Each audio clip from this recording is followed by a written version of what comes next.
So we're in the middle of chapter 15, where we are discussing the Alter Rebbe's admonition that Hashem expects each and every one of us to optimize our lives in every way possible.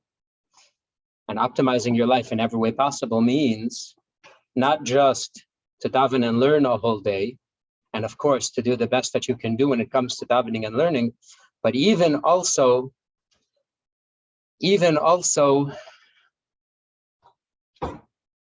physical life. You should live an optimal physical life. What does it mean to live an optimal physical life, like we discussed last week? To do what is the very best for your physical health and well-being. Is it the very, very best for you to earn tons of money if it means you work day and night and you never come home to your family? No. Is it beneficial for you not to go hungry? Of course. Is it beneficial for you to have a nice home for your family if you can, and you have to work a little to afford it? Of course. Like the doctors say, everything in moderation. You have to be healthy, you have to do well, but you have to not do more than what is necessary, because that is indulgent. Then you're just indulging. Here's the main point. So remind me, please, somebody jump in and remind me, please, if we discussed this last week. There is a story recorded in the Sefer Keser Shem Tov. Keser Shem Tov is teachings from the Baal Shem Tov, and the Baal Shem Tov didn't write anything on his own.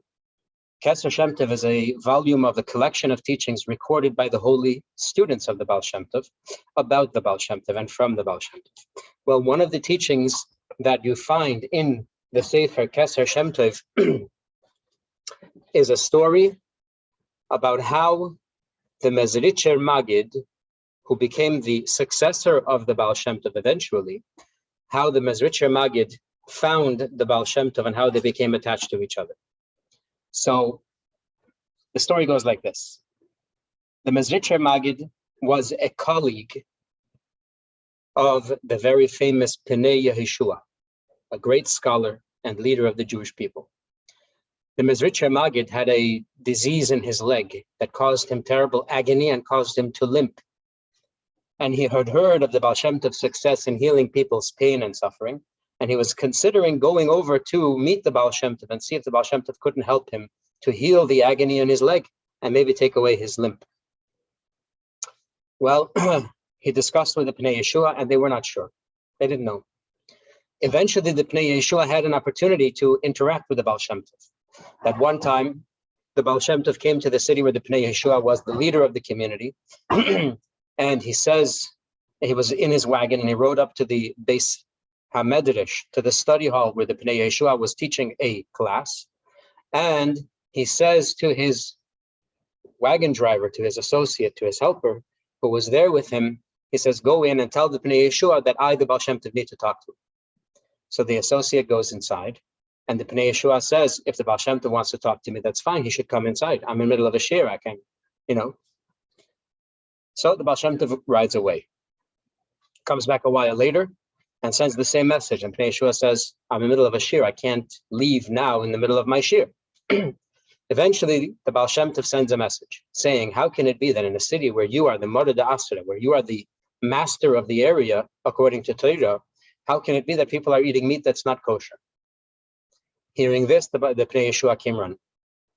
And the Baal Shem Tov told him what he knew and what he suspected.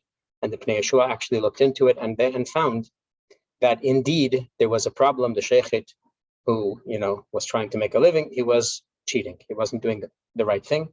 And that was causing that some in the community were eating meat that was literally not kosher. After this experience, the Pnei Yehoshua said to his friend, the Mezritcher Magid, now I command you to go. You have to go. A person that has such vision, a person that has such care also about a fellow Jew and how they're observing Torah mitzvahs, you have to go. So the Mezritcher Magid set out on his journey. It was a journey of several days. And the Mezritcher Magid was a masmid. Masmid means one who constantly learned, constantly studied, never took a break. And so When the Maggid was on the road already 2 days, and obviously his learning schedule was deeply affected, he regretted the whole journey. And he said, boy, this is already a waste of time. And he really was hoping that the Baal Shem Tov would prove to be invaluable, that his meeting, the time that he would spend by the Baal Shem Tov, should be invaluable. Well, he arrives in the court of the Baal Shem Tov, and he has an appointment, and he sits with the Baal Shem Tov. And the Baal Shem Tov, he was hoping to study tremendous Torah and receive healing. The Baal Shem Tov starts telling him folk tales. You know, one time I was in my wagon and we were traveling somewhere, and my non-Jewish wagon driver was hungry and I had no food to feed him. And as we traveled, I was concerned that my wagon driver would become very hungry. And lo and behold, a non-Jewish bread merchant appeared at the side of the road, and we bought bread, and thank God I had what to feed my wagon driver, my non-Jewish wagon driver. That's not what the Maggid had come to hear from the Baal Shem Tov, that's for sure. Later, they had a second meeting, and the Baal Shem Tov again is telling similar stories, one after another, like we were traveling on the road and we ran out of grain. We ran out of fodder for the horse. And it was by Hashem's providence that we found fodder and we were able to feed the horse. After this meeting, the Mezritcher Maggid told his assistant, harness the horses, we are getting out of here. We are leaving as soon as possible. The trouble is that the wagon driver reported that it was a very cloudy night, the moon hadn't risen high, and it was very dark. Obviously, they didn't have headlights in those days. And so they would have to wait until the moon would rise up higher until they could depart. So they scheduled the departure for midnight. Just before midnight, the Baal Shem Tov summons the Maggid. And he says to him, you know how to learn? And the Maggid says, yeah. You know also how to learn Kabbalah? Maggid says, yeah. Of course, the Maggid was a tremendous scholar in both arenas, in the commonly learned Torah and in the hidden parts of Torah. So the Baal Shem Tov brings a sefer called Eitz HaChaim, places it in front of the Maggid, opens to a certain lecture, and says, read and tell me what it says. So the Maggid studied that lecture for a while, and then told the Baal Shem Tov what he thought the Maimer meant. And the Baal Shem Tov says, you don't know how to learn. So the Maggid says, if you know how to read it better, tell me, I'm all ears.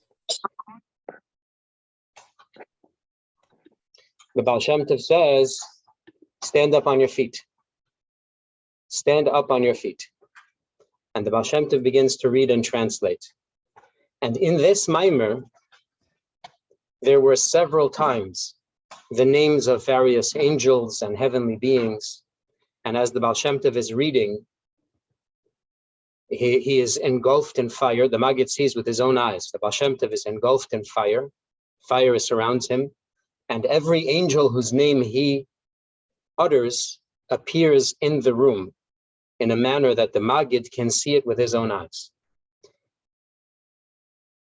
can imagine the effect that this had on the Maggid, obviously. When he finished reading, the Baal Shem Tov says to the Maggid, you learn fine, but your learning is lacking soul.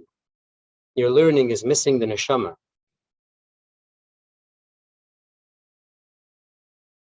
Now I have a question. What was the Baal Shem Tov doing in those first two meetings? What was the point of telling those two very seemingly wonky stories about a hungry wagon driver and about a hungry horse? What worldview did the Baal Shem Tov want to change in the Maggid's mind? In other words, those stories were on purpose. Tzaddikim don't play games, as we said. The Baal Shem Tov was trying to, right at the beginning, set a foundation for a new worldview that he wanted the Maggid, who would be his future successor, to adopt. What is this new worldview? It has something to do with a non-Jewish wagon driver and something to do with feeding a hungry horse. What is this? The answer can be found in a famous teaching that's brought not in the Keser Shem Tov, but in the Chabad sources from the Baal Shem Tov, where the Baal Shem Tov quotes the pasuk. The Torah says, if you see the donkey of your enemy struggling under its burden, and you are inclined to not help out, says the Torah, you must surely help out. Help along with him. Says the Baal Shem Tov, the Hebrew word for donkey is chamoir. Chamoir is the same letters as the Hebrew word chomer, which means materiality. So, says the Baal Shem Tov, when you see your enemy, right, the donkey of your enemy, the material of your enemy, meaning your body, who is not interested in the same things as your soul is interested in. The soul is interested in heavenly things, godly things, holy things. And your body is interested in self-indulgent things, sometimes permitted and sometimes not. So in a sense, your body is your enemy because your body is pulling you in a direction you don't want to go. When you see that Hashem has put the body in this world and imbued it with a soul and given it a mission to fulfill 613 commandments, and you see the body is struggling under that load, and you're inclined, and for generations, Jewish people had been inclined not to help out, rather to afflict the body, to abuse the body, as if to say, let the body get sick and die as long as my soul remains pristine. Says the Baal Shem Tov, Torah requires that you not neglect the body, that you not neglect the donkey of your enemy, and you help out, and you team up so that together, body and soul, you are serving Hashem with all your might.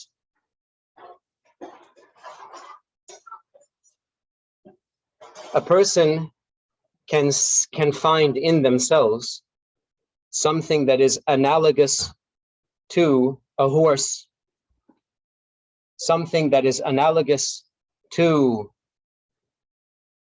the wagon driver that's not Jewish. You say that they have a different mission. Their mission is different than mine. They're pulling me in a different direction. Maybe I should just neglect them, cut them off. Says the Baal Shem Tov, that's not our mandate. Our mandate is to team up with our portion of the world. Hashem gave us a certain portion in this world, materially as well as spiritually, and it's our task to elevate and refine and make better everything that Hashem has put in our path. That is the Baal Shem Tov's way. So the Alter Rebbe in chapter 15 says to the potential Beinoni, that is all of us, optimize your life. Don't neglect any part of your life, not your body and not your soul, and use every element of this life that Hashem has given you in the best and healthiest and most productive way possible. And that can all be done in the service of Hashem. And that is called a perfect life. Perfect life. Says the Alter Rebbe, then, what if a person has no such challenge? What if a person is hardwired by nature to optimize? Says the Alter Rebbe, that is no good. Just to rely on your inborn nature, even if your nature is good, that's not called that is not called one who is serving Hashem, one who is fighting to serve Hashem.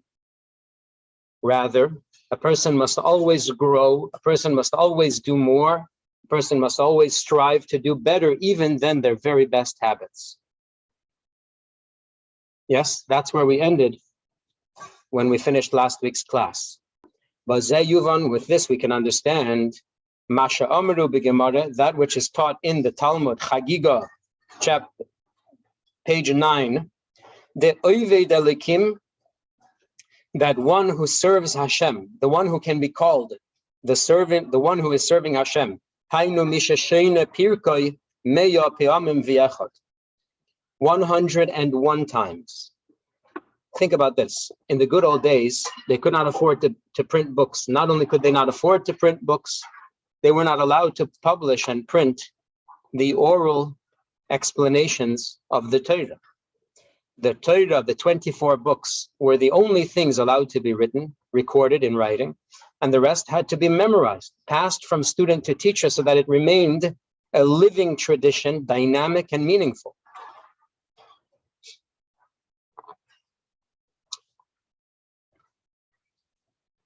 Of course, there came a time when that became impossible because of the struggles and suffering, and so therefore they broke the law and put it all down in writing. Before then, how many times did a student have to review his learning in order to be considered proficient? Now we could pull the book off the shelf. So we learned it once, twice, 3 times. The recommended number is 4 times. You study something 4 times, you're considered proficient. And anytime you need to review it, you pull the book off the shelf and you review. But if you've learned it 4 times, that's called proficient. In those days, they had to study 100 times. If you studied 100 times, you were considered proficient. And so everybody got into the habit of reviewing every lesson 100 times. And this way it was committed to memory verbatim, and they would hopefully never forget it. However, if as you grow, you continue year after year to review your learning, to review your lessons 100 times and not more, well, you are considered one who has fallen back into a routine of habit. That is not called Oived Elikim. That is not called fighting to serve Hashem. But only if you learned 101 times, even 1 time more than what you are habitually accustomed to, that is called Oived Elikim. That is called one who is fighting to serve Hashem. One who is not fighting to serve Hashem is one who reviewed his lesson only 100 times, because that was standard. Why is he called lo yavodei? Why is he called not fighting? Because in order to learn that 1 extra time, which means to change the pattern of your nature, to change the pattern of your habit, you have to develop such an intense love, such a profound inspiration and courage and energy. In this case, because we're talking about serving Hashem, you have to arouse in yourself such a profound and overwhelming love for Hashem that should carry you above and beyond your habits. By contemplating the greatness of Hashem in your mind.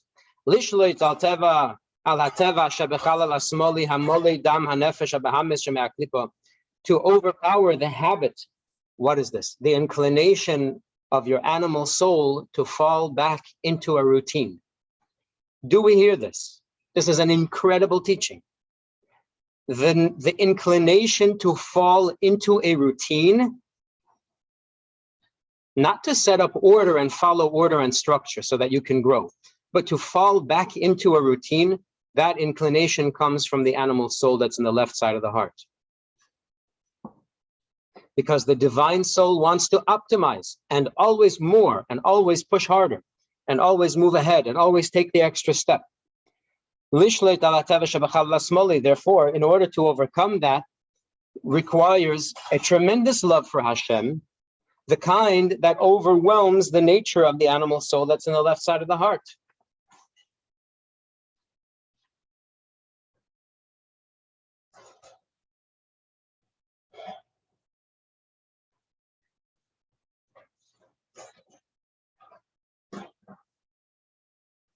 That left side of the heart being full of blood from the vitalizing, animalistic, created soul, because nature comes from there, habit comes from there. Vezuhi, this focus, this intention, and these efforts to overpower and to overcome this inclination to fall back into a habit, if you're doing that fight, for a Beinoni, that is called authentic service of Hashem. But I'm not a tzaddik, but I still have yearnings, and I still have lusts, and I still have desires that are not for Hashem. As long as the Beinoni is pushing to optimize, if the average human being is pushing themselves to optimize according to Torah's instructions of what an optimal life looks like, that for the average human being, that is authenticity, that is truth, that is real and wonderful service of Hashem. Let's say a Beinoni is not so talented intellectually, and he doesn't have the capacity to inspire an overwhelming love for Hashem that will conquer his nature. Or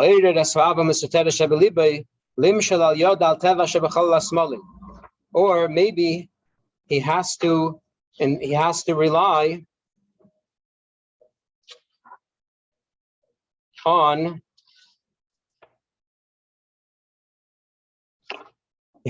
on the natural love that is inborn in the heart of every Jew, because since Hashem implanted his own spirit in the heart of every Jew, therefore we have this natural and innate love planted in our hearts. I realize now that I skipped something, and for that I apologize.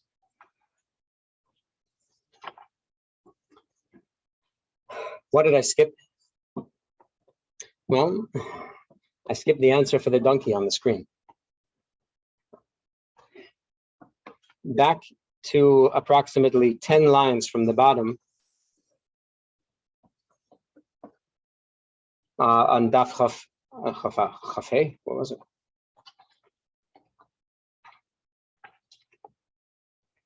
On page Chaf Beis. It reads like this. The Alter Rebbe said, one who studies 101 times, that's called Oivei Delikim, one who's still in the fight, and one who studies only 100 times is called Lo Yavode. He's out of the fight, he's not fighting. Why? That's because Mishum Shabimim Hoyer Regilis Lishnois called Perek Meyo Piyamim. In their days, the habit was to study every teaching 100 times. Kideisa Hasam B'Gemara, as the Gemara there explained by way of analogy, the value of that 101st time. The analogy given is Mishuk Shel Chamorim, from a market of donkeys.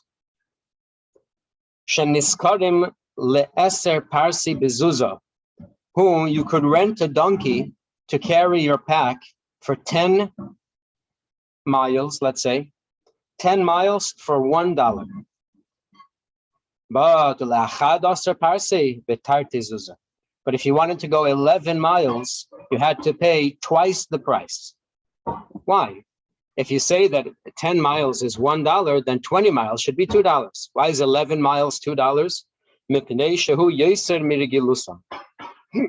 Because 11 miles, that 11th mile is more than what the donkey is accustomed to. And if you want to push the donkey further than what he's accustomed to, it costs you twice the price. Because for the donkey, it takes twice the effort. 10 miles, easy. 11 miles, as much effort as it took the donkey to travel 10 miles, it'll take all of that effort to travel the 11th unusual mile. Therefore,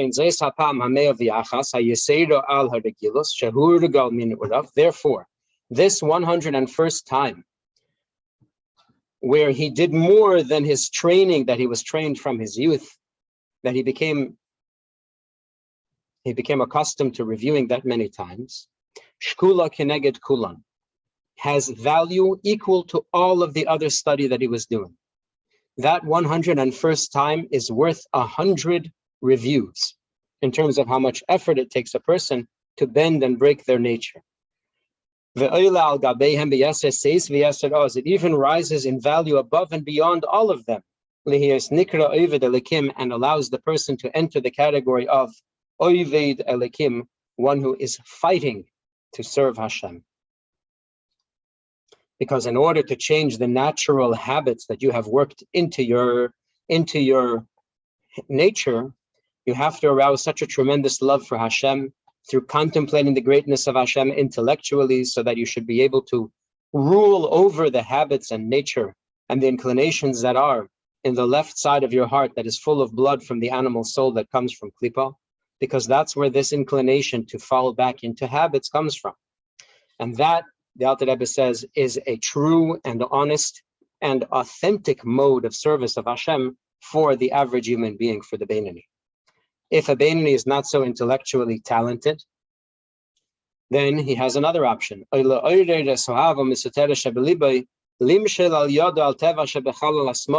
we discussed in chapter 14 and chapter 13 how sometimes a Beinoni cannot call forth an overwhelming love for Hashem.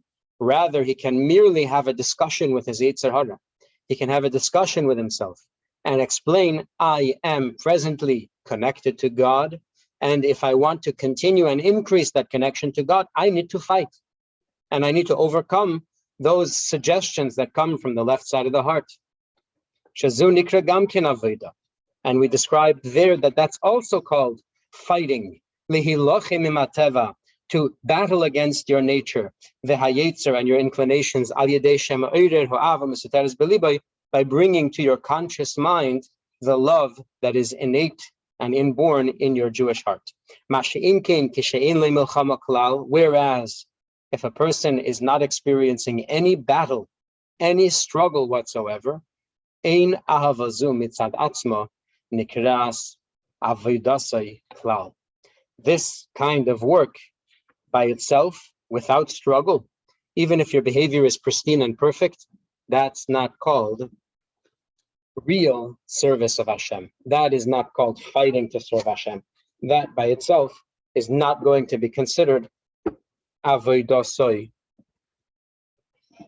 the service of Him.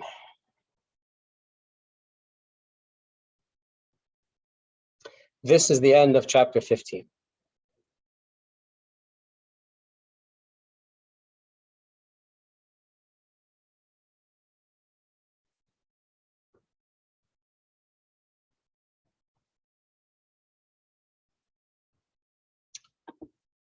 What do we know about going the extra mile?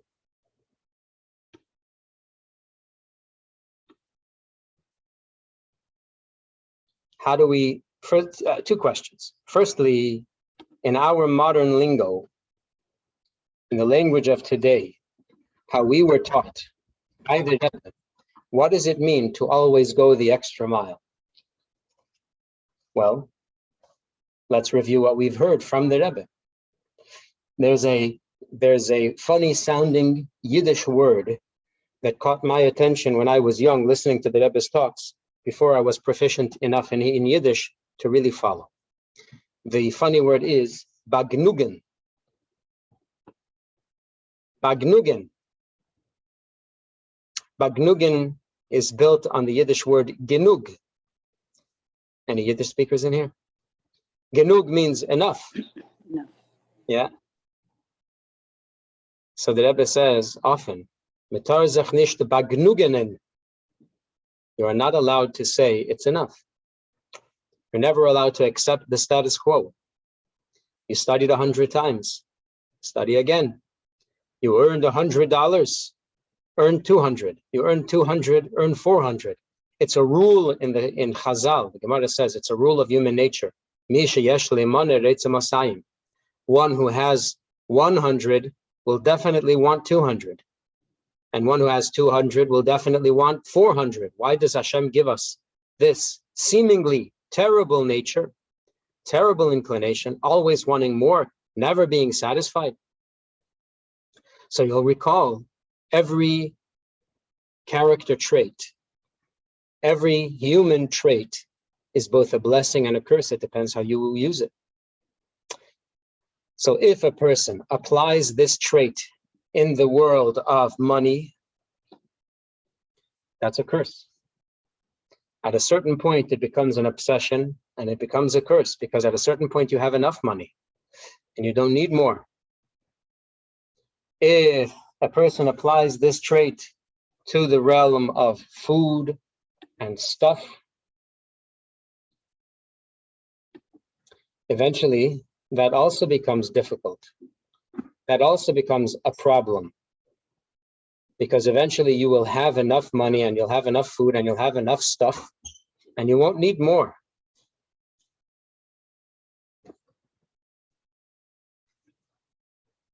Instead, you're just obsessed. Rahmanul Islam. However, if we apply this nature, if we apply that character trait, that human trait, to the realm of kindness, goodness, family life, yeah. This is not really related, but it's cute anyway. A person once said to my father-in-law, "How many children do you need? When are you going to stop?" And my in-laws have a small family, only 10. My father-in-law said, when I reach 6 million, then I'll stop. He's very clever. There's no response to that. You just have to accept. You have to accept. In other words, never satisfied. What do you mean enough? Enough Jewish children in the world? Never enough. My father was in the grocery store and somebody said, "Rabbi, why didn't you leave half your kids at home?" He says, "I did." He had, 4, 5, 6 kids around him.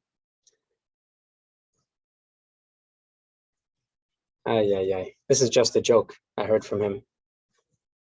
My father says, "Why did I choose to have 14 children instead of 15? Because there's a statistic in Minnesota that every 15th child born is a Native American.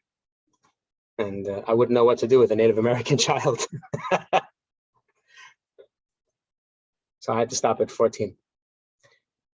But that is the attitude. The attitude is good things, never enough. And thank God that we were given this nature. I helped a person yesterday. I have to help another person today. I was kind to my spouse yesterday. I have to be kind to my spouse today. I honored my mother yesterday. I have to honor her today.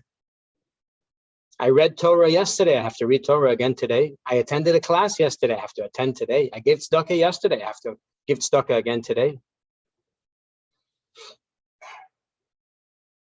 Baruch Hashem, we were given this nature where it's never enough. When you know to value something, and you do value it, there's never enough. And with Hashem's help, we will, through learning Torah and hearing the Torah's perspective again and again, we will learn to value things that are truly valuable and to overlook things that are not valuable.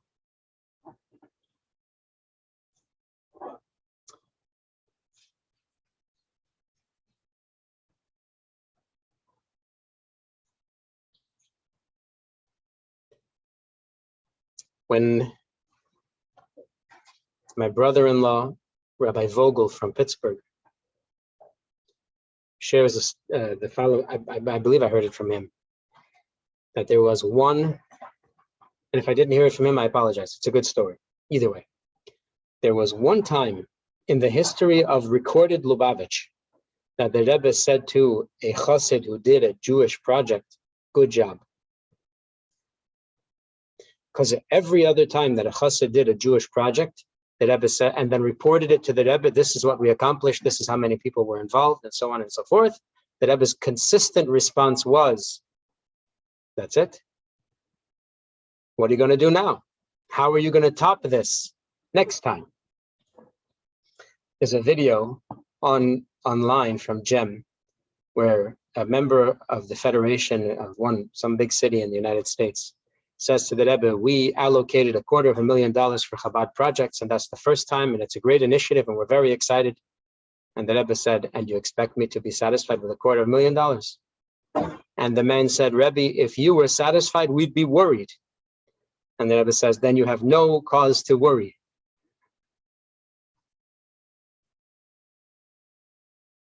When it comes to good things, it's never enough, never satisfied. That's what it means, optimize. Optimize. Yeah.